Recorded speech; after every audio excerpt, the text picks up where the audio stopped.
네, 오늘 함께 우리 보실 말씀 두 구절 말씀 보겠습니다. 로마서 8장 34절 그리고 히브리서 7장 25절인데 우리 함께 한 목소리로 읽도록 하겠습니다. 로마서 8장 34절 누가 정죄하리요? 죽으실 뿐 아니라 다시 살아나신 이는 그리스도 예수니 그는 하나님 우편에 계신 자요 우리를 위하여 간구하시는 자신이라. 아멘. 히브리서 7장 25절 그러므로 자기를 힘입어 하나님께 나아가는 자들을 온전히 구원하실 수 있으니 이는 그가 항상 살아계셔서 그들을 위하여 간구하심이라. 아멘. 네, 오늘 기도에 관한 이야기를 좀 나눠보려고 합니다. 오늘 설교 제목이 기도는 왜 할까? 이런 제목인데 참 회의적으로 또 들릴 수 있습니다. 필립 얀시의 기도에 관한 책에서 이 제목을 좀 가져왔는데 제목뿐 아니라 내용에서도 몇 가지 부분을 좀 인용을 하고자 합니다. 성도 여러분, 누군가가 당신은 기도를 왜 합니까? 또 기도한다고 뭐가 달라지나요? 이렇게 이제 묻는다면 뭐라고 대답을 하실 수 있을 것 같습니까?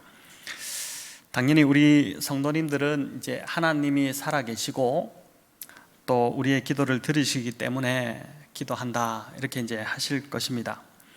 또 아마 성도님들 중에는 꾸준히 지금까지 신앙생활 하시면서 기도 생활을 해오셨기 때문에 기도의 생생한 어떤 응답을 경험한 적이 여러 번 아마 있으실 것 같습니다. 그런데 이제 당신은 기도를 왜 합니까?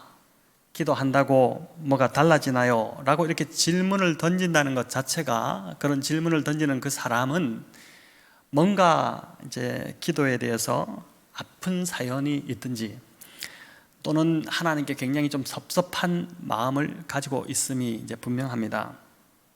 이 책에서 필립 얀시가 소개한 몇 사람도 이제 그와 같은 사람들인데 어느 한 부부는 이제 자녀들이 정서적인 어려움을 겪지 않게 해달라고 늘 매일매일 기도를 해왔습니다. 그런데 어느 날 이제 그 아들도 있고 딸도 있고 한데 그 딸에게서 걸려온 한 전화가 참 날벼락 같은 소식이었습니다. 22살인 아들이, 아마 이 딸의 오빠거나 동생이거나 했겠죠. 일산화탄소를 마시고 스스로 목숨을 끊었다는 그런 소식 전갈이었습니다. 이 부부는 자신의 그 세 자녀를 위해서 날마다 참 꼬박꼬박 기도했는데 이런 일이 찾아온 것입니다. 그러니 자녀들을 위해 매일 드렸던 그 기도가 무슨 소용이 있나 이런 생각이 들지 않았겠습니까? 더구나 이 아이들의 어머니가 가장 좋아했던 구절이 빌립보서 4장 6절 7절인데 우리가 잘 아는 구절이죠. 아무것도 염려하지 말고 오직 모든 일에 기도와 간구로 너희 구할 것을 하나님께 아뢰라. 그리하면 모든 지각에 뛰어나신 하나님의 평강이 그리스도 예수 안에서 너희 마음과 생각을 지키신다는 이 말씀인데, 이 말씀이 그날 이 어머니에게 어떻게 다가왔겠습니까? 이걸 어떻게 받아들일 수가 있었겠습니까? 40살이 넘은 한 여성의 이야기는 더 마음을 아프게 합니다. 유대인에서 그리스도인으로 된 이후에 그녀가 이제 유방암이 걸렸다는 사실을 알게 되는데, 유방암이 발견됐을 때 보니까 이미 폐와 간까지 다 번져 있는 그런 상황이었습니다. 그녀가 이제 병낫기를 위해서 계속 하나님께 매달리고 기도했는데, 또 주변에서도 이 소식을 듣고 그녀를 위해서 열심히 이제 기도를 해주었지만은 병의 차도가 없어서 참 무력감에 빠질 때가 많았다고 합니다. 그런데 그런 아픈 와중에서도 이분이 이제 주일학교 교사를 섬기고 있는 것을 쉬지 않고 꾸준히 섬겼는데, 하루는 아이들에게 이제 길에서 예수님을 만나면 뭐라고 하고 싶은지, 뭘 묻고 싶은지를 써오라고 숙제를 내준 것입니다. 아이들이 뭐 이런저런 질문들을 막 적어서 호기심 가득한 글들을 이렇게 제출했는데, 그 글들이 이제 이런 것이었습니다. 하나님 나라는 어떻게 생겼나요? 또 어떤 아이는 예수님 어릴 때 어떤 모습이었나요? 이렇게 이제 하다가 유독 눈에 띄는 한 아이의 질문이 있었는데, 그 질문이 뭐냐면은 왜 우리 엄마를 고쳐주시지 않나요? 이제 이 내용이었던 것이죠. 근데 이분이 이 아이가 낸 글을 읽다가 낯익은 글씨에 마음이 그냥 무너져 내려버렸습니다. 바로 자기 아들의 필체였던 것입니다. 자신으로 인해 이 아들마저, 참 순수한 아들마저 신앙이 다 잃어버릴 것 같은 생각에 더 마음이 이제 무너지기 시작한 것입니다. 자, 기도에 대해 이런 아픔을 경험한 자들은 기도에 대해 회의가 들기 시작하는 것이 당연합니다. 기도하면 뭐하나? 어차피 하나님 뜻대로 이루어질 텐데 무엇 때문에 기도하라고 하는 것일까? 도대체 하나님은 인간사에 관심이 있기는 한 것일까? 과연 능력이 진짜 있기는 한 것일까? 뭐 이런 회의가 이제 들기 시작하는데 아마 우리 모두가 한 번쯤은 이런 생각들을 다 해보셨을 것입니다. 자, 그럼 정말 기도가 필요가 없는 것일까요? 기도가 응답되는 것보다 응답되지 않는 경우들이 더 많은 것 같은 현실인데 그래도 우리가 계속 기도해야 할까요? 그렇다면 그 이유가 무엇일까요? 이에 대한 답을 오늘 예수님의 기도에서 저와 여러분 함께 같이 좀 찾아보고자 합니다. 결론적으로 먼저 말씀드리자면 기도가 회의적이게 때로 느껴지더라도 기도를 계속해야 한다는 것입니다. 왜냐하면 예수님이 기도하셨기 때문입니다.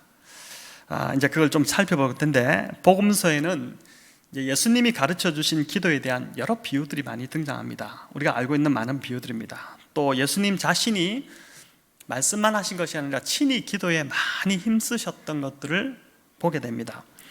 오늘날 무슬림들이 하루에 5차례 메카를 향해서 기도한다고 하지 않습니까? 유대인들도 하루 3차례 기도하는 것이 유대인의 관습이었기 때문에 아마 예수님도 회당을 찾아서 늘 자주 기도를 매일매일 하셨을 것입니다. 또 예수님은 우리가 복음서에서도 볼 수 있지만은 이제 혼자서 기도하는 시간을 많이 가지셨는데 제자들보다 먼저 일찍 일어나셔서 홀로 이제 새벽 미명에 가서 기도하시기도 했고 또 고단한 사역을 다 마친 후에도 밤이 맞도록 기도하셨던 모습을 우리가 복음서에서 볼 수 있습니다. 이런 정기적인 기도 외에도 주님은 중대사를 앞두고 늘 이제 기도부터 먼저 하셨습니다. 3년간의 공생의 사역을 시작하시기 전에 뭘 하셨죠? 광야에서 40일간 금식하며 기도하셨습니다. 또 12제자를 세우기 전에도 이제 주님이 기도하고 세우셨는데 어느 정도 기도하셨냐면 밤새 기도하셨습니다. 자, 이 누가복음 6장에 나오는데 우리 같이 한번 읽어볼까요? 이때에 예수께서 기도하시러 산으로 가사 밤이 새도록 하나님께 기도하시고 밝음에 그 제자들을 부르사 그 중에서 12를 택하여 사도라 칭하셨으니, 자, 밤새도록 기도하시고 날이 밝자 제자들을 불러서 그 중에 12를 취하셔서 제자를 삼으신 것입니다. 주님이 기도하셨다면은 교회에서도 앞으로 직분자를 세울 때, 사람을 세울 때 우리도 당연히 기도해야 하는 것이 마땅할 것입니다. 주님이 밤을 새서 기도하셨다, 이 사실을 우리가 좀 깊이 생각할 필요가 있습니다. 뿐만 아니라 주님은 이런저런 사역 중에서도 이제 기도가 빠지지 않았습니다. 오병이어의 기적을 베푸시기 전에도 어떻게 합니까? 먼저 하늘을 우러러 감사기도 하시고 그 기적을 베푸셨습니다. 죽은 나사로의 무덤 앞에서도 어떻게 합니까? 우러러 기도하셨다. 그러니까 하늘을 우러러 기도하시겠죠. 기도하시고 나사로를 살리셨습니다.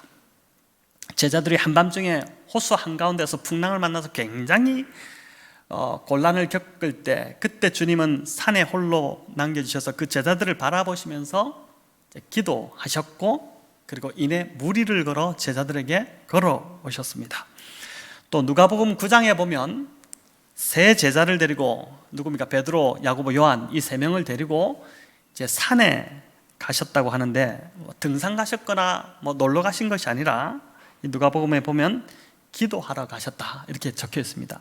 주로 산에도 기도하러 가시고, 요즘은 이제 산기도 잘 안 가는데 이전에 산기도도 참 기도원도가 그렇게 많이 갔지 않습니까? 기도하러 가셨고, 그 기도하시다가 영광스러운 모습으로 변모가 되셨습니다.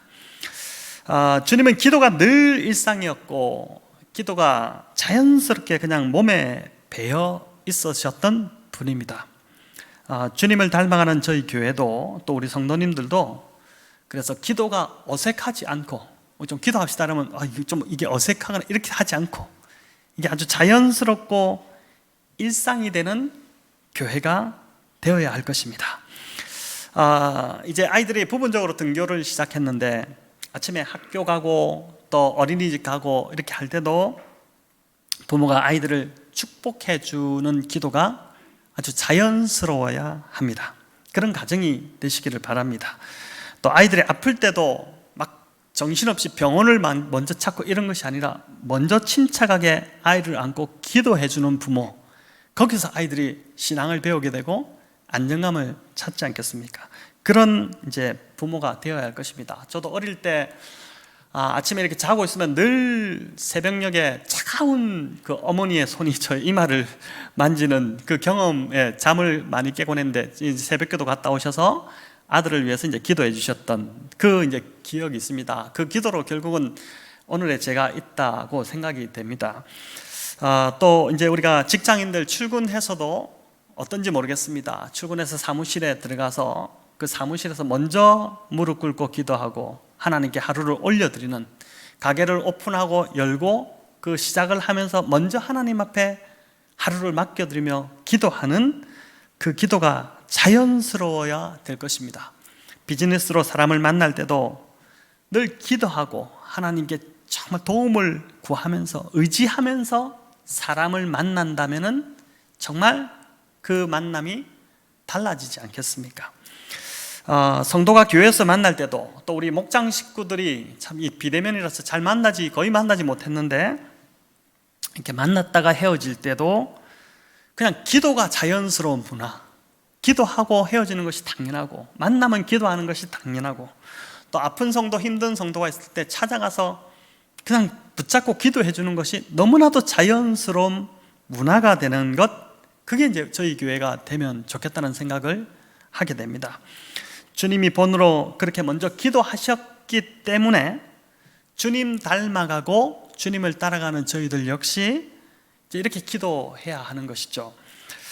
우리는 또한 주님의 기도 습관뿐만 아니라 기도의 내용도 닮아가야 합니다. 복음서에 나타난 주님의 기도를 살펴보면 우리 예수님께서 자신을 위해서 기도하신 적이 딱 한 번 나옵니다. 이제 겟세마네 간 건데 이 잔을 내게서 옮기시옵소서. 이때 유일하게 주님 자신을 위해서 기도를 하셨습니다.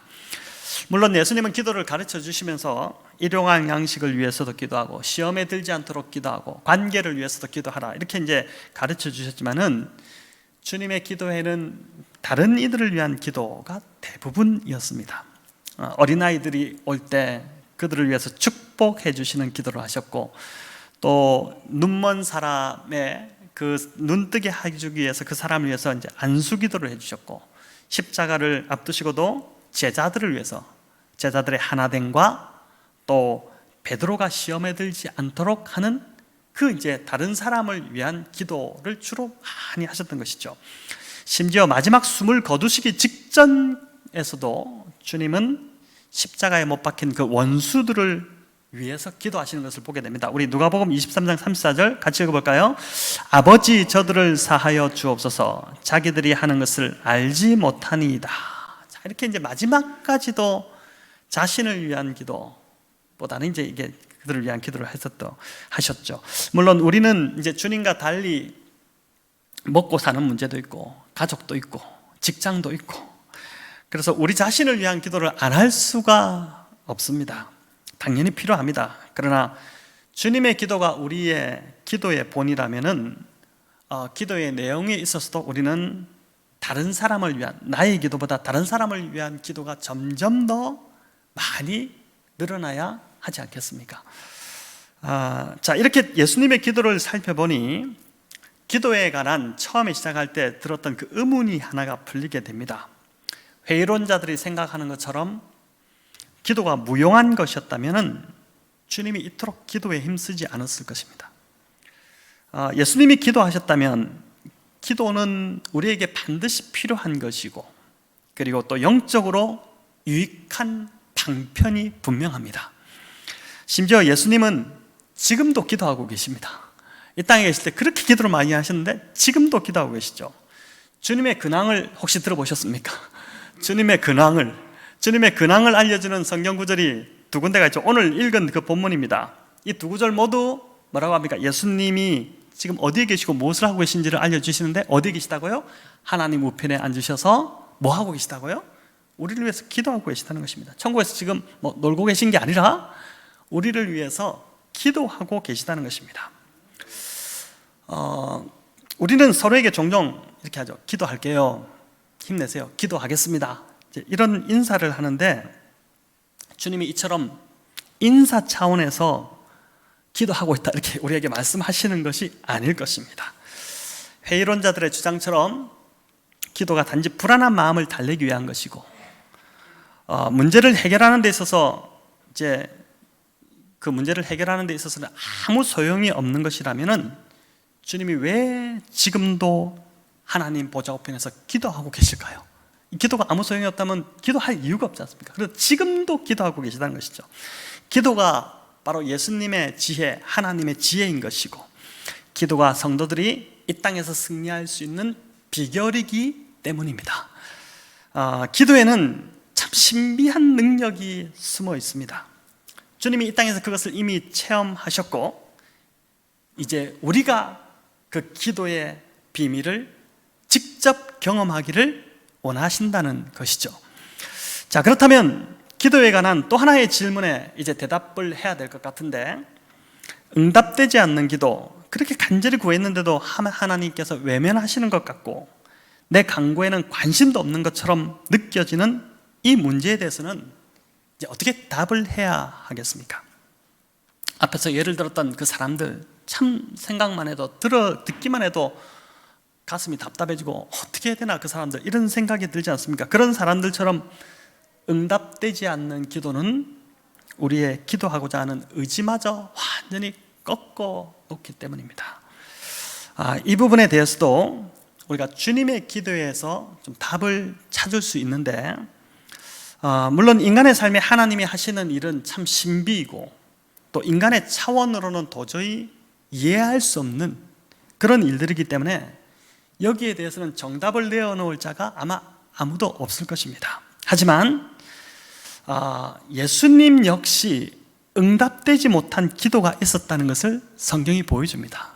우리만 기도의 응답을 못 받은 것이 아니라 예수님도 응답을 받지 못했다는 것이죠. 여러분, 예수님의 기도라고 다 응답되지 않았습니다. 사역 기간 내내 주님의 기도는 대부분 즉각적으로 응답이 되었죠.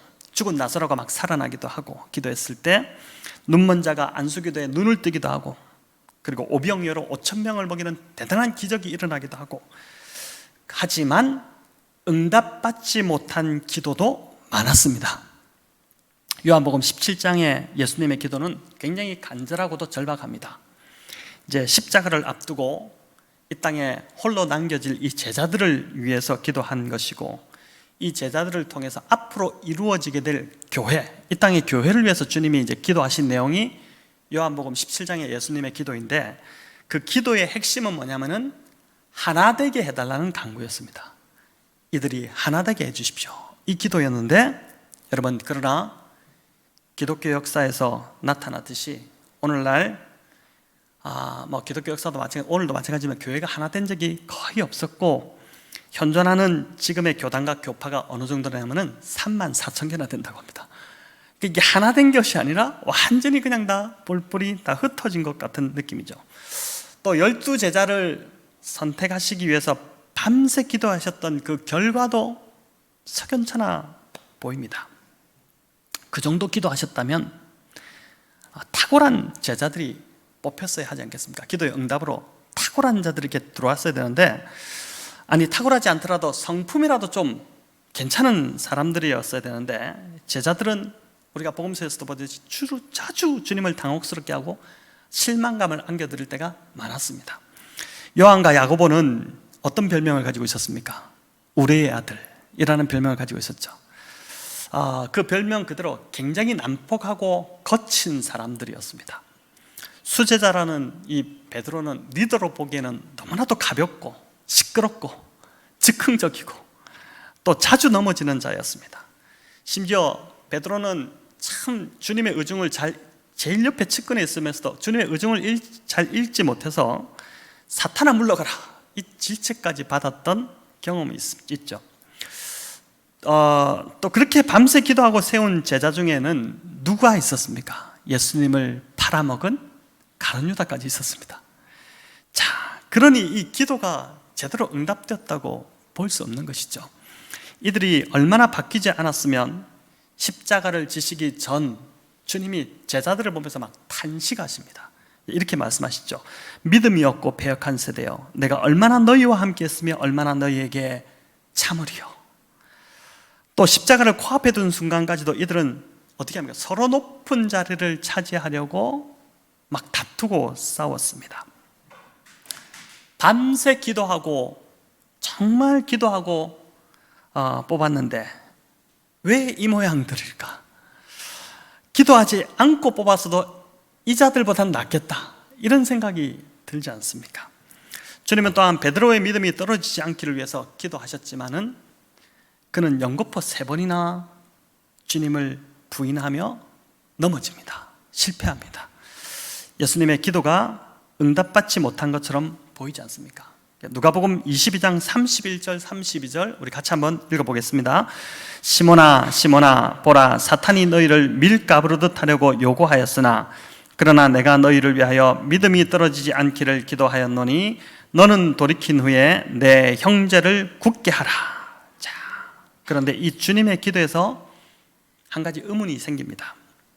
주님은 베드로가 실패할 것을 미리 다 아셨죠. 내다보고 계셨죠. 그렇다면 처음부터 사대에게 명해서 하나님이 그런 능력이 있으시지 않습니까?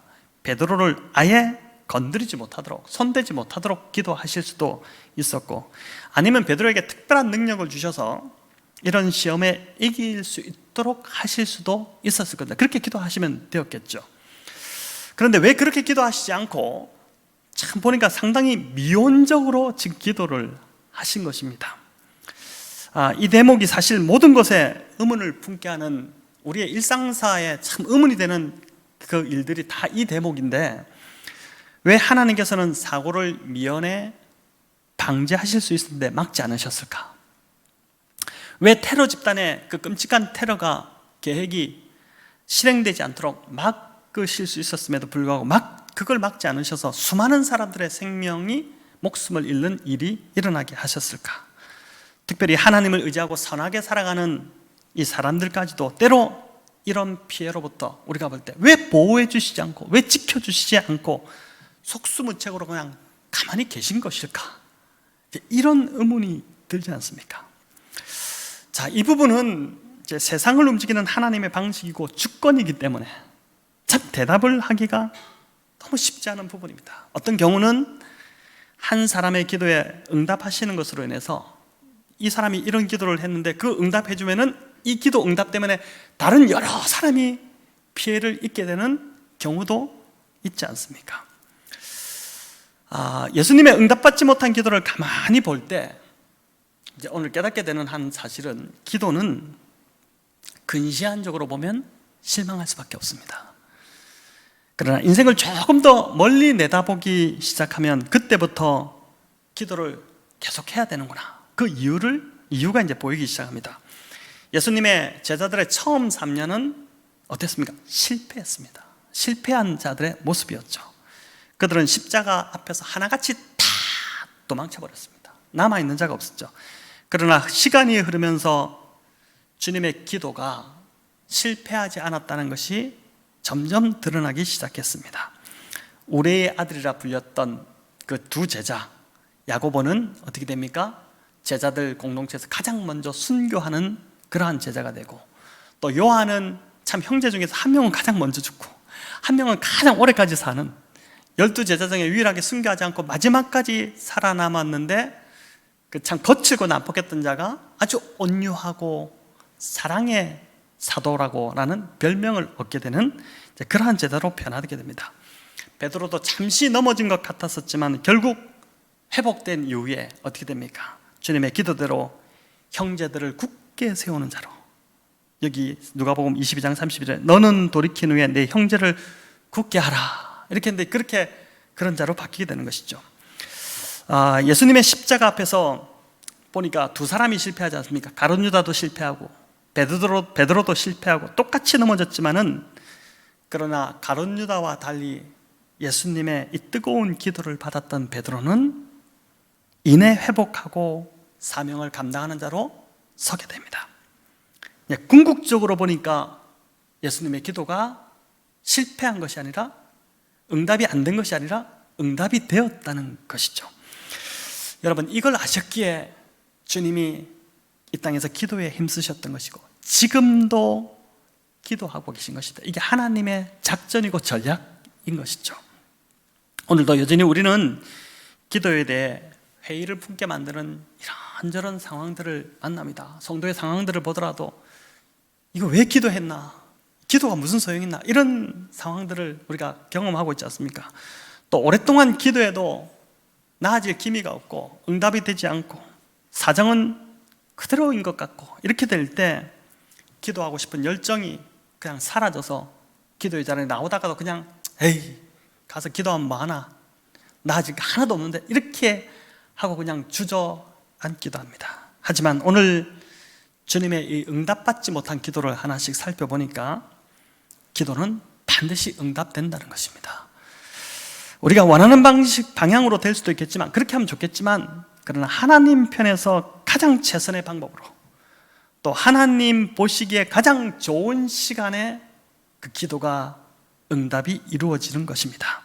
중요한 것은 예수님의 기도가 결국은 제자들을 견고하게 세웠듯이 우리가 성도 서로 간에 이 기도해 주는 것, 기도할게요, 이게 아무 힘이 없는 게 아닙니다. 여러분, 사실은 기도할게요, 그리고 나서 우리가 진짜 기도한다면은 제일 강력한, 그 사람을 위해서 우리가 해줄 수 있는 가장 강력한 무기가 바로 기도라는 것이죠.